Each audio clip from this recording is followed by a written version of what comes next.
Durand കപ്പിലെ ഹിസ്റ്ററികൾ ചരിത്രം തിരുത്തിക്കുറിച്ചൊരു ദിവസമായിരുന്നു ഇന്നലെ രാത്രി എന്ന് പറയുന്നത്. ആ ചരിത്രം മാറ്റി എഴുതിയ ആ ഗോളുകൾ, ആ നിമിഷങ്ങൾ വയനാട്ടിലെ ദുരന്തത്തിന് വയനാടിന് വേണ്ടി സമർപ്പിക്കുന്ന കാഴ്ചകളാണ് ബ്ലാസ്റ്റേഴ്സിൻ്റെ ഭാഗത്ത് നിന്ന് ഇന്നലെ കാണുവാനുണ്ടായത്. ഓരോ ഗോളടിച്ചപ്പോഴും ആദ്യ ഹാഫിലെ ഓരോ ഗോളടിച്ചപ്പോഴും ആ സെലിബ്രേഷൻ നമുക്ക് കാണാൻ സാധിക്കും.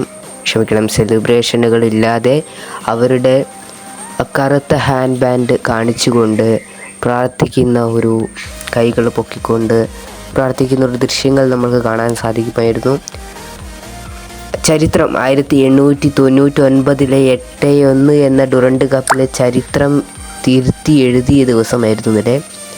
8-1 എന്ന സ്കോർ 1899 ചരിത്രമാണ് തിരുത്തി എഴുതിയത് ഇന്നലെ ബ്ലാസ്റ്റേഴ്സ് 8-0 എന്ന മുംബൈ സിറ്റിയുടെ റിസർവ്ഡ് ടീമിനെ പരാജയപ്പെടുത്തിക്കൊണ്ട്.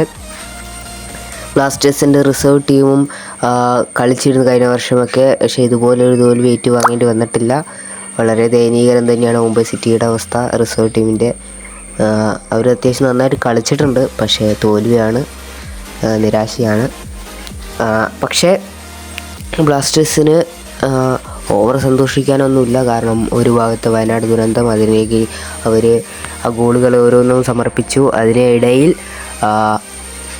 ഒരു വലിയ വിജയം, ഈ കോച്ചിൻ്റെ കീഴിലെ ഫസ്റ്റ് ഇന്ത്യൻ ഫുട്ബോളിൻ്റെ മത്സരത്തിൽ തന്നെ ഒരു വലിയ വിജയം സ്വന്തമാക്കിക്കൊണ്ട് കടന്നു വരാൻ മിക്കൈൽ സ്റ്റാർക്കും അതുപോലെ തന്നെ ടീം ബ്ലാസ്റ്റേഴ്സിനും സാധിച്ചിട്ടുണ്ട്. അടുത്തതായി പഞ്ചാബിനെയാണ് നേരിടുന്നത് ഈ മാസം 4-ന്. 4-ാം തീയതി ഈ മാസം ഞായറാഴ്ച 4 മണിക്ക് വൈകിട്ടാണ് മത്സരം നടക്കാൻ പോകുന്നത്. പഞ്ചാബ് FC മെയിൻ ടീമിനെ ബ്ലാസ്റ്റേഴ്സിൻ്റെ മെയിൻ ടീം നേരിടുകയാണ്. ഏതായാലും ആ മത്സരം കൂടി വിജയിക്കാൻ സാധിച്ചാൽ നമുക്ക് ഏകദേശം ഉറപ്പിക്കാം ടീം സെറ്റാണ്, കുഴപ്പമില്ല എന്നുള്ള കാര്യമൊക്കെ നമുക്ക് ഉറപ്പിക്കാൻ സാധിക്കും. ഈ മാച്ചിൽ നമുക്കങ്ങനെ പറയാൻ സാധിക്കില്ല, റിസർവ് ടീമാണ്. എത്രയൊക്കെ ഇതാണെന്ന് പറഞ്ഞാലും റിസർവ് ടീം തന്നെയാണ്. പക്ഷേ കുറ്റപ്പെടുത്തേണ്ടതില്ല, കാരണം നന്നായിട്ട് തന്നെ കളിച്ചു, അവർ നല്ലൊരു ടീം തന്നെയാണ്. ബ്ലാസ്റ്റേഴ്സും ഇതുപോലെ കഴിഞ്ഞ വർഷം റിസർവ് ടീമിനെ ഇറക്കിയിരുന്നു, അതുകൂടി ആലോചിക്കേണ്ടതാണ്. ഈ വർഷം ഗോവയും റിസർവ് ടീമിനെയാണ് ഇറക്കിയതെന്നാണ് അറിയാൻ സാധിക്കുന്നത്.